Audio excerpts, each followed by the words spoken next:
Magandang hapon po. Pakikita ko naman po sa inyo itong aking bagong mga tanim dito na langka. Yung pala may mga bunga na. Yan po, maliit lang yung puno eh. Kasi laki lang ng bente ko o mas malaki pa ang bente ko eh.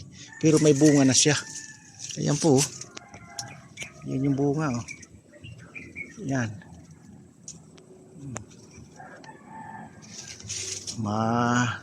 Balutan na siya ako bukas kasi mas maganda yung nababalutan at hindi na sisira nito. Mayroon kasi dito mga insekto niyan nga parang pinubutasan nila, nabubulok na yung bunga ng langka, kailangan mabalutan.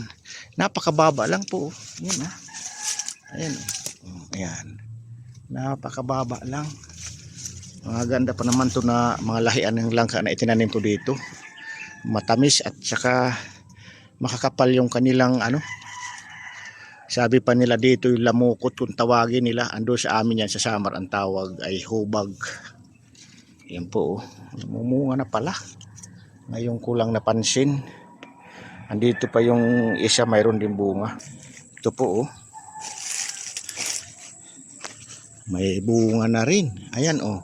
Maliit pa lang. Pero kailangan ganyan pa lang nababalutan na. Ayan po oh. Mayroon pa doon. Ito pa naman ay mahaba ang bunga nitong langka. Yung mga itinanim ko dito talagang pinili ko yung magagandang langka. Yan po. Hindi ko namamalayan. May bunga na pala. Kakatuwa naman. Bagay ang mga tanim mo ganyan ay nagbubunga na. Ito parang namumulaklak pa lang. Yan po. Bulaklak yan. Yan ang bulaklak ng langka. Wala pa talaga siyang bunga na ano. Nakakatuwa. Mga ano lang to dito eh. 3 years. Mula nung itinanim ko. Pakalago ng agitway dito. Yan po. Puro agitway. May bunga na rin to eh. Katabi lang ng kubo ko pero hindi maganda yung bunga niya. Ayan po.